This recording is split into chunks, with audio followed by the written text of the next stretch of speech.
Praise the lord. అందరికీ వందనాలు. ప్రియ సహోదరి సహోదరులారా, ఈ ఉదయకాలం దేవుని యొక్క పరిశుద్ధ వాక్యంలో నుండి అపోస్తలుల కార్యముల గ్రంథం 28వ అధ్యాయం 6వ వచనాన్ని చదువుకుని దేవుని వాక్యమును ధ్యానం చేద్దాం. చాలాసేపు కనిపెట్టుచుండిన తర్వాత అతనికి ఏ హానియు కలగకుండుట చూచి అభిప్రాయం మాని ఇతడొక దేవత అని చెప్పసాగిరి. ప్రియ సహోదరి సహోదరులారా, మనల్ని గూర్చి సమాజం ఇచ్చే సాక్ష్యం చాలా విచిత్రంగా ఉంటుంది. అప్పుడే మంచోడంటారు, కాసేపటికి చెడ్డోడంటారు. ఎందుకు అంటే నీ నిజ జీవితం గానీ, నీ హృదయ అంతరంగంలో ఉన్నటువంటి దాన్ని గానీ ప్రజలు చూడరు. పైపైన జరుగుతున్నటువంటి సంభవాలు చూచి నీ మీద జాలిపడతారు. మరికొద్ది క్షణాల్లో ద్వేషిస్తారు. మరికొద్ది క్షణాల్లో పొగుడుతారు. అందుకనే మనుషులు పెట్టు నిందకు నువ్వు భయపడొద్దు అంటుంది లేఖనం. మనుషుల యొక్క ఆలోచన విధానం ఎలా ఉంటుందంటే, అతి తొందరగానే మారిపోద్ది. తెలియని విషయాలను గూర్చి తీర్పు తీరుస్తారు.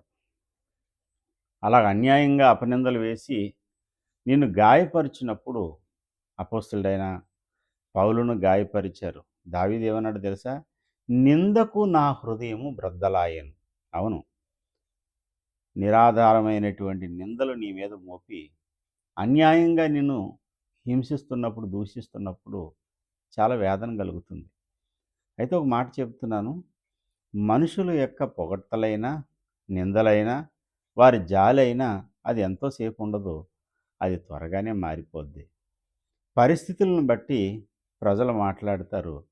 నీ నిజస్థితిని బట్టి దేవుడు మాట్లాడతాడు. ధైర్యం తెచ్చుకోవాలి. ఇక్కడ జరిగినటువంటి విషయం ఏంటి అనంటే, అన్యాయంగా పౌలుని బంధించి రోమా పట్టణానికి తీసుకువెళ్తున్నారు. ఆ ఓడ పగిలింది.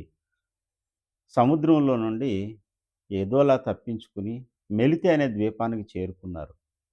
ఆ ద్వీపవాసులు పౌల్ని, అతనితో ఉన్నటువంటి వారందరి మీద జాలిపడ్డారు. ఎంతో ఉపచారం చేశారు. పుల్లలు ఏరుకొని తీసుకొచ్చి మంట వేస్తున్నప్పుడు ఆ సెగలో నుండి ఒక పాము, విషసర్పం పౌలుని కాటేసింది. ఆ ప్రజలు చూశారు ఆ సన్నివేశం. సముద్రంలో పడి భయంకరమైన ప్రమాదం తప్పించుకుని వచ్చారు గనక జాలిపడ్డారు. విషసర్పం కాటేయగానే వెంటనే ఏమన్నారు తెలుసా?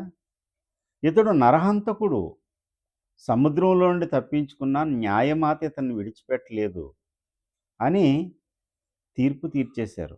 వాస్తవం ఏంటో పౌలుకు తెలుసు, దేవునికి తెలుసు. అక్కడున్న వారందరికీ తెలియదు కదా. కనిపెడతా ఉన్నారు. కాసేపట్లో ఇతని శరీరం వాసిపోతుంది, ఈ పాము కుట్టిన వాళ్ళందరూ ఇలాగే చచ్చిపోయారు అని వాళ్ళు అనుకుంటున్నారు. కానీ పౌలుకి ఏ హానియూ కలగలేదు. అతడు క్షేమంగా ఉన్నాడు. అయితే అతనికి ఏ హానియూ కలగకుండుట చూచి వాళ్ళ యొక్క అభిప్రాయం మార్చుకున్నారు.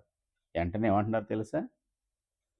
ఇతడొక దేవత, ఇతడు మామూలోడు కాదు అని అతన్ని ఘనపరచడం మొదలుపెట్టారు.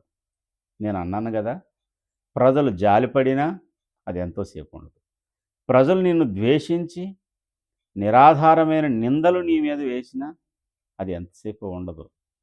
నిందించిన నోట్లలో నుండే ఘనత, నిందించిన వారే నిన్ను దేవుడు, దేవత అనే పరిస్థితులున్నాయి. ప్రియమిత్రమా, ధైర్యం తెచ్చుకోండి. మనుషులు పెట్టు నిందకు భయపడొద్దు. మనుషుల పొగడ్తలకు నువ్వు పొంగిపోవద్దు. నీ హృదయ స్థితిని దేవుని ముందు పెట్టి, దేవుని సన్నిధిలో నీవు యథార్థంగా అడుగులు వేస్తూ ముందుకు సాగిపో. నిన్ను నిందించిన వారి నిన్ను పొగిడే రోజు రాబోతుంది. మంచి రోజులు ముందున్నాయి. ధైర్యంగా సాగిపోదామా? దేవుని కృప మనకు తోడై ఉండునుగాక. ఆమేన్.